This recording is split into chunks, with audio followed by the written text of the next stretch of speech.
أعوذ بالله من الشيطان الرجيم بسم الله الرحمن الرحيم إن الحمد لله نحمده ونستعينه ونستغفره ونعوذ بالله من شرور أنفسنا ومن سيئات أعمالنا من يهد الله فلا مضل له ومن يضلل فلا هادي له وأشهد أن لا إله إلا الله وحده لا شريك له وأشهد أن محمدا عبده ورسوله اللهم صل على محمد وآل محمد.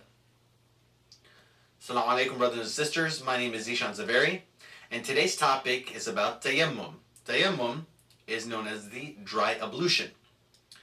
We have a normal ablution that's called wudu. Wudu is the one that's offered every day so that we can offer our prayers, which are 5 times a day. But what happens if we're in the circumstance where we do not have access to water? Because there's a few forms of tahara. You obviously, for salat, you must do wudu. And there's certain, obviously, different ghusls or baths that we do throughout the week. So with wudu and ghusl, we have to use water because water, alhamdulillah, is always widely available. But what happens if you run into a circumstance where you don't have access to water to offer the wudu or the ghusl? You must perform tayammum, because tayammum can substitute, in the event of having no access to water, it can substitute your wudu and your ghusl. Obviously, water, wudu and ghusl via water, takes priority and precedence over tayammum. But tayammum, alhamdulillah, is a very merciful option given to us by Allah subhanahu wa ta'ala in the event we don't have access to it. So we're going to go over what is tayammum, where does it discuss about tayammum, where are the textual evidences, and how to perform it. So in the event it's getting really close to Salatul Maghrib, and we're somewhere or another, we could be at someone's house, or we could be in the middle of nowhere, and we don't have access to water. Some reason you don't have access to water. We need to be able to perform tayammum. So, because in order to do your tayammum, you must know the fiqh behind it. Even though if it's a rarity, it doesn't happen very often. Alhamdulillah, nowadays we always have plentiful access to a water supply. But we need to still understand the fiqh behind it, because you never know when this circumstance might come into play. I've only used it maybe once or twice in my lifetime. But alhamdulillah, it's nice to know the fiqh behind it because it can happen. So we're going to go over, obviously, the Quranic evidences, the Hadith, what it said in the different traditions, scholarly opinion via classical scholars and contemporary scholars. So we're going back to that original example. We're coming close to Salatul Maghrib. We don't have access to water. What are we going to need to do? We're going to need to do tayammum, because obviously this whole concept of tayammum tells us there's no excuse for salah. Whether you have water or not, you can always have access to earth, which is soil, dirt, to perform tayammum with. So we're going to need to be able to perform it, so there's no issue with us making that compensation prayer, which is the prayer of qada, which is offering your prayer late, past its fixed timings. So let's go ahead and start and talk about what the Quranic evidences say.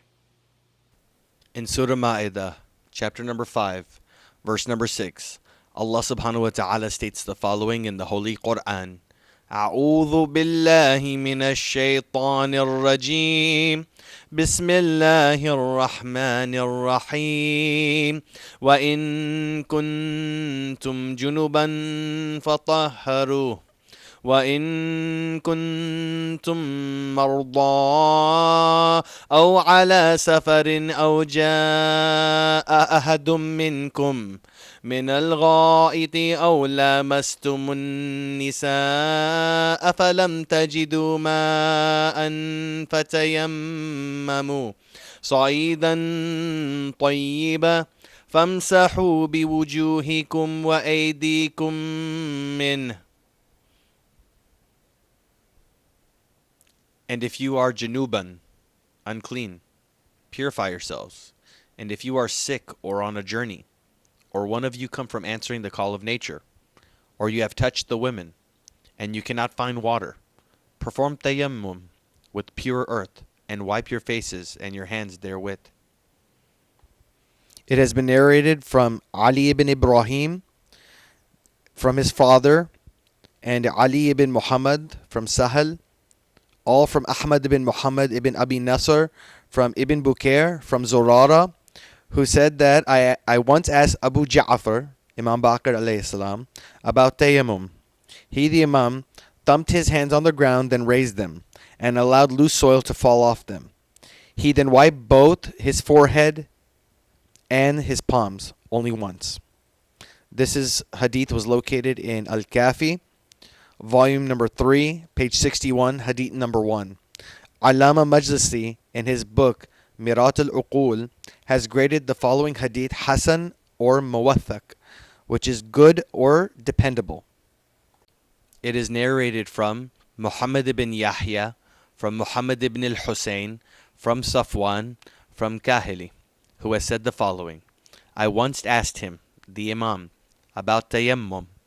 He, the Imam, thumped his hand on the furnishing, then wiped with it his face, and then the back of both of his hands one with the other. The following hadith is located in Al-Kafi, volume 3, page 62, hadith number 3. The following hadith has been graded by Allama Majlisi as Hasan, good, in his book Mirat al-Uqul, volume 13, page 173.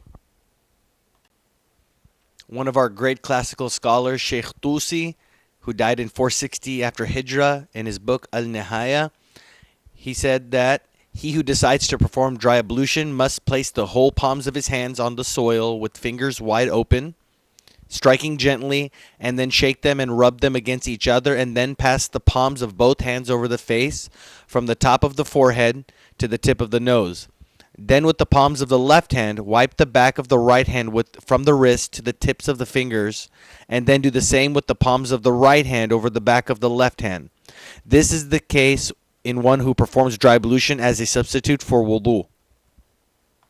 Muhaqqiq al-Hilli, in his book Shara'il al-Islam, states that the wajibs in tayammum are the niyyah and its continued validity and sequence, striking with the palms on the earth, wiping the upper part of the forehead where the hair grows, to the upper part of the nose, then striking a second time and wiping the entire back of the hands. Ayatollah Sistani, in his book Islamic Laws, states that the following 4 things are obligatory in the dry ablution, performed instead of bath or ablution. Intention is niyyah. Striking or keeping both the palms on the object on which the dry ablution is valid. As an obligatory precaution, this should be done by both the palms together, wiping or stroking the entire forehead with the palms of both the hands, and as an obligatory precaution, its 2 ends commencing from the spot where the hair of one head grown down to the eyebrows and above the nose. And it is recommended that the palms pass over the eyebrows as well. To pass the palm over the whole back of the right hand, and thereafter to pass the right palm over the whole back of the left hand. Ayatollah Khamenei, in his book A Guide to Religious Laws, states that hitting the palms of the 2 hands at the same time on the thing that tayammum is performed with is right. One is to wipe the 2 hands on the whole forehead as well as the 2 sides of it from the place where the hair grows until above the eyebrows and above the nose. One is to wipe with the left hand's palm on the back of the right hand. One is to wipe with the right hand's palm on the back of the left hand. Alright, now that we've gone through all of the textual evidences, now it's time to put it into practice. So we're going to do a little lab environment. I have this tray here with soil, and we're going to go ahead and go through the process of tayammum. So, as you saw earlier, we have both of our hands, and we'll keep your fingers open. And what we're going to do is we're going to thump them or strike them on the earth. Strike them. Shake it off. Shake off the dirt. You can do this. And then take your hands, starting from the top of your hairline, go all the way down to your eyebrows and the bridge of your nose, because this is your forehead.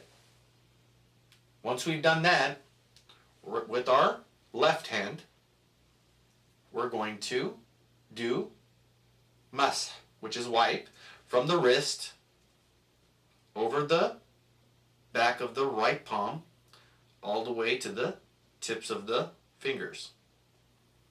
Now with the right hand, we're going to go from the wrist, we're going to stroke or wipe from the left, on the left hand, from the wrist all the way to the tips of our fingers. And that is tayammum. But let me explain it again. And I'll try to give you a little profile here, because we're not wiping our face. That's not the way it's supposed to do. The way the fiqh works is that when we dump our hands, and we obviously take off any excess soil. We're going to start from the top of our head, from the hairline, and we're gonna go. And you see, I'm not touching my cheeks or the sides of my face. I'm gonna go to my eyebrows, or my bridge up to all the way to the bridge of my nose. So not like this, but like this. Because alhamdulillah, we have very good proportions, Allah subhanahu wa ta'ala is the best of creators. فَتَبَارَكَ اللَّهُ أَحْسَنُ الْخَالِقِينَ. As it says in Surah Al-Mu'minun, He's the best of creators. So if you take your hands, you'll notice your palms are the same size as your forehead. Exact same size. So your palms, when they go down, you will cover your forehead from here all the way to here. So alhamdulillah. So this is how tayammum is implemented, the dry ablution. So inshallah, I hope this has been an informative session. And inshallah, if you've learned anything from this, all I ask is that you pray for myself, and my parents, and my family. And till next time, inshallah. Assalamu alaikum.